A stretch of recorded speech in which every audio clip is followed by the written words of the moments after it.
సంవత్సరం కొట్టి ఈ సంవత్సరం 5,000 ఇచ్చినాడు. ఒక సంవత్సరం కొట్టి ఈ సంవత్సరం 5,000 ఇచ్చినాడు. అంటే జగన్మోహన్ రెడ్డి గారు ఆలోచన ఏ విధంగా ఉంది, ఈ రోజు వీళ్ళ ఆలోచన ఏ విధంగా ఉంది అనేది ఆలోచించుకోవాల్సిన అవసరం. కాబట్టి తక్షణమే ఈ బ్లాక్ మార్కెట్ పోయే దానిలన్నింటినీ కూడా నిలబెట్టాల్సిందిగా కోరుతున్నాం. అదేవిధంగా రైతులకు గిట్టుబాటు ధర ఎక్కడే కానీ కనిపించడం లేదు. ఇన్పుట్ సబ్సిడీ దాఖలాలు లేవు. ఇంతకుముందు నాకు బాగా గుర్తు, నేను ఎమ్మెల్యేగా ఉన్నప్పుడు ఆర్బీకే నుంచి క్రాప్ బుకింగ్ వచ్చేవాళ్ళు. మనం అంతా కొద్దిగా కొంతమంది ఏం చేసేవాళ్ళు, శనికే వేసింటారు కానీ కందికి లెక్క వస్తుంది, కంది రాయిచ్చేది. నష్టం ఏది జరిగిందో కందికి లెక్క వచ్చింటారు అనుకో, శనికాయకి లెక్క వచ్చిందట అన్న వాళ్ళు తప్పు రాస్తారు. మళ్ళీ రికార్డు చూస్తే వాళ్ళు ఈ విధంగా తప్పు రాసినారు సార్ అని. అసలు ఎన్నిసార్లు గాలివానలకు బీమత్సానికి వస్తే వేరుశనగకి ఎన్నిసార్లు ఇచ్చినారు, కందికి ఎన్నిసార్లు ఇచ్చినాము, అరటికి ఎన్నిసార్లు ఇచ్చినాము, ఎన్నిసార్లు కావాలంటే అన్నిసార్లు. ఎన్ని నష్టం జరిగిన 3 నెలల లోపల మన డబ్బులు ఇచ్చేవాళ్ళం. మొన్న చూస్తాం దాటితోట కావచ్చు, ఈదులపల్లి కావచ్చు, దావన్పల్లి కావచ్చు, ముదుగు మండలంలో, అదేవిధంగా తాడిమల్లి మండలంలో ఈదురుగాలకు వచ్చేలా అరటి చెట్లన్నీ పడిపోయాయి. అందరూ వచ్చి ఫోటోలు దిగిపోయినారు. మేము అది చేస్తాం ఇది చేస్తాము. ఏ ఒక్కడైనా ఎవడైనా కానీ ₹1 రైతులకు ఇచ్చిన దాఖలాలైనా అలా వచ్చి అంటున్నాను. ఒక్కడు కూడా ₹1 రైతులకు ఇచ్చి ఆదుకున్న దాఖలాలు ఎక్కడా కనపడటం లేదు. కాబట్టి మనం అందరం కూడా ఆలోచించుకోవాల్సిన అవసరం ఉంది. ఏ విధంగా వీళ్ళు ఈ ప్రభుత్వం నష్టం తీసుకొని వస్తుంది, ఏ విధంగా వీళ్ళు ఇబ్బందిగా చేస్తున్నారు. అంత వద్దుగా ఇప్పుడు మన ధర్మవరంకి సంబంధించిన చెరువులు, ఏ చెరువులైనా వీళ్ళు నీళ్లు నింపే ప్రయత్నం చేసినారా? ఏ చెరువులైనా చేసినారా? గిరిదారి చెరువులే ఇప్పుడు చూడుకోండి, 1000-1500 అడుగులు వేస్తే కానీ నీళ్లు పడలేని పరిస్థితి. ఎంతమంది పంట ఎత్తి పెట్టుకున్నారో చూసుకోండి. కునుకుంటా పోయి చూడండి, ట్రాక్టర్లలో నీళ్లు తోలుతున్నారు. అగ్రహారం చెరువు నింపినారా ఎప్పుడైనా కనుక్కోండి, తాడిమర్రి చెరువు నింపినారా కనుక్కోండి, ముస్టూరు చెరువు నింపినారా, మల్కాపురం నింపినారా, లేకుంటే చింతలపల్లి చెరువు నింపినారా? వర్షం నీళ్ళు వచ్చిన వాళ్ళకు 60 టంకాయలు కొట్టుకున్నారే తప్ప వీళ్ళు ఏ రోజైనా కానీ ఒక చెరువు నింపాలని కానీ ఏదైనా కానీ ఒక ప్రయత్నం చేశారని నేను అడుగుతున్నాను. అప్పుడా చెరువు నింపినారా? ఉన్న నీళ్ళు ఇప్పేసి మట్టి తోలుకోవడానికి, సీక్సెట్లు అమ్ముకోవడానికి సరిపోయింది వీళ్ళకు. ఎక్కడ కావాలంటే చెరువులు ఖాళీ ఉంటే వీళ్ళకి మేలు, మట్టి వ్యాపారం బాగా జరుగుతుంది. చెరువులు నిండుగా ఉంటే అది జరగదు కదా. బొగ్గుల వ్యాపారం మనం కొట్టుకున్నాం కదా, బొగ్గుల కోసం 20,000 కోసం ఆయుధాలు చూపించినారు, గన్నులు చూపించినారు 20,000 కోసం. కాబట్టి ఎక్కడే కానీ రైతాంగానికి ఇది మేలు చేయాలి అని ఒక ఆలోచన మొదటి నుంచి చంద్రబాబు నాయుడుకి లేదు, మొదటి నుంచి కూడా ఈ కూటమి ప్రభుత్వానికి లేదు.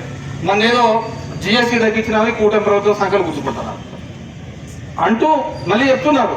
9 ఏళ్ల భారం నుంచి మేము తగ్గించినారు. మరి 9 ఏళ్ల కింద వేసుకేది నువ్వు, 9 ఏళ్ల కింద వేసుకేది నువ్వే కదా. అంటే నువ్వే తనేది, నువ్వే మందు పట్టించేది, మేమంతా సంఘాలు గుర్తుకుంటా ఉండాలి. మా దరిద్రం అట్లా ఏడ్చింది ఇక్కడ. ఈరోజు హంద్రీనివో ద్వారా కావచ్చు, ఇది కావచ్చు. ఇప్పుడు జిల్లాడు పంట నేను ముదుగుపోయేలో తీసుకొని వచ్చిన 25,000 ఎకరాలకు ఆయకట్టి వల్ల ఎలక్షన్ల ముందు పొడిచినారు. కేతిరెడ్డి అన్యాయం చేసినాడు, కేతిరెడ్డి అది చేసినాడు, ఇది చేసినాడు అని నేను చెప్పిన. అయినా వాళ్ళకి రైతులకి డబ్బులు ఇచ్చేంత వరకు చేయద్దు. వీళ్ళు ఏదో పొడిచేసినారు. మళ్ళీ గెలిచిన తర్వాత కూడా వచ్చినారు. దానికి సంబంధించి మంత్రి వచ్చినాడు లేదు తెలుసు కానీ ఈ సత్యకుమారు వీళ్ళందరూ పోయినారు. అట్లా పోయి చెప్పినారు, ఇంతవరకు ఒక తట్టెడు మట్టి ఇచ్చినారా అని అడుగుతున్నా. ఆ రోజు నేను అన్యాయం చేసినానని చెప్పి చేసినారు కదా. మరి నువ్వెందుకు చేయలేకపోతున్నావు న్యాయము? నువ్వెందుకు ఇప్పలేకపోతున్నావు న్యాయము? కేవలం రాజకీయాల కోసమే తప్ప ఈ ప్రాంత అభివృద్ధి ఎవ్వరికే కానీ అవసరం లేదు. కేవలం ఈ ప్రాంతంలో ఉన్న ఇక్కడ ఉన్న వాళ్ళను ఓట్లుగా దండుకునే ప్రయత్నమే చేశారే తప్ప ఇక్కడికి మేలు చేయాలనే కార్యక్రమం ఏ రోజు కూడా చేయలేదు. మేము చూసాం, ఆడ పోతుంటే ఆర్టీటీ వాళ్ళని అడిగాం, సార్ ఇక్కడ చెక్ డ్యాములు కట్టండి, మాకు చెక్ డ్యాములు కడితే ఈ ప్రాంతంలో వాటర్ టేబుల్ పెరుగుతుందని చెప్పేసి ఆ రోజు మేము స్వయంగా మా కాంట్రిబ్యూషన్ కూడా పెట్టేసి ఆ రోజు చెక్ డ్యాములు కట్టించాం. దాని ద్వారా ఉప్పలపల్లి చెరువులు ఇవన్నీ కూడా నిండే పరిస్థితులు. మన దరిద్రం ఏంటంటే ఇక్కడ ఉన్న ఎమ్మెల్యే కానీ ఇక్కడ ఉన్న వాళ్ళకి కానీ ఏ ఊర్లు ఆడున్నాయి కూడా తెలియదు. 2 సంవత్సరాలు అవుతారు, ఏ ఊరు ఎక్కడుందో కూడా తెలియదు, ఏ ఊరు ఏం సదుపాయాలు ఉన్నాయో లేవు. ఈయన వెంకయ్య నాయుడు పియ్య, ఈయనకి ఇంకా 2 పియ్యలు, ఆ పియ్యలు కూడా ఇల్లు తిరిగేది. మన దరిద్రాలు అట్లున్నాయి. అంటే మనం ఇదేం కాదు, మన కోడి తెచ్చుకున్న ఇది అన్నమాట ఇవన్నీ కూడా పోవడం వల్లనే ఈ రోజు ఇటువంటి దౌర్భాగ్యమైన పరిస్థితి ఈ రోజు ఈ నియోజకవర్గానికి, అదే విధంగా ముఖ్యమంత్రిగా చంద్రబాబు నాయుడు లాంటి వాళ్ళు ఉండడం వల్లనే ఈ రాష్ట్రానికి ఇంత పరిస్థితి ఏర్పడిందని చెప్పేసి తెలియజేసుకుంటూ, రాబోయే కాలంలో అయినా సరే మన ధర్మవరంలో ఉన్న చెరువులు నింపాలి. ఇక్కడ ప్రతి రైతుకు కూడా గిట్టుబాటు ధరలు, అకాల వర్షాలకు కావచ్చు, గాలివానాలకు కావచ్చు, పడిపోయిన పంటలు, ఎందుకంటే హార్టికల్చర్ పంట చీప్ గా కాదు, అరటి పంట అయితే ఎంత కష్టమవుతుందో ఎంత నష్టం వస్తుందో తెలుసు. కాబట్టి అటువంటి దానికన్నిటికీ కూడా గిట్టుబాటు ధర కల్పించే విధంగా ప్రభుత్వం చర్యలు తీసుకోవాలని చెప్పేసి కోరుకుంటూ, ఇక్కడ వచ్చిన రైతాంగాలందరికీ కూడా మీ అందరికీ కూడా కోరుకునేది ఒకటే, రాబోయే కాలంలో జగన్మోహన్ రెడ్డి గారి ప్రభుత్వంలో ఖచ్చితంగా ఏ విధంగా ఒక వ్యవస్థను తీసుకొని వచ్చి మేలు చేసే కార్యక్రమం చేశాడో భవిష్యత్తులో కూడా అలాంటి కార్యక్రమం చేసి భవిష్యత్తులో అందరికీ కూడా మేలు చేసే విధంగా మన ప్రభుత్వం ఉంటుంది.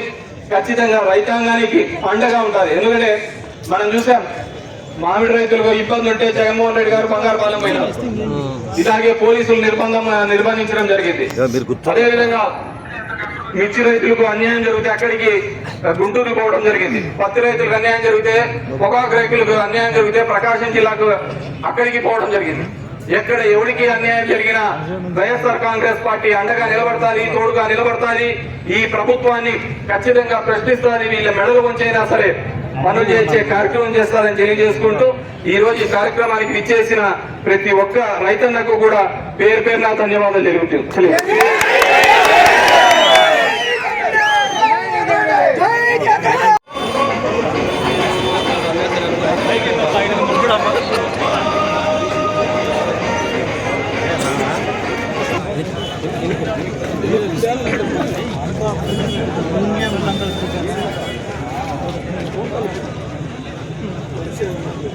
హలో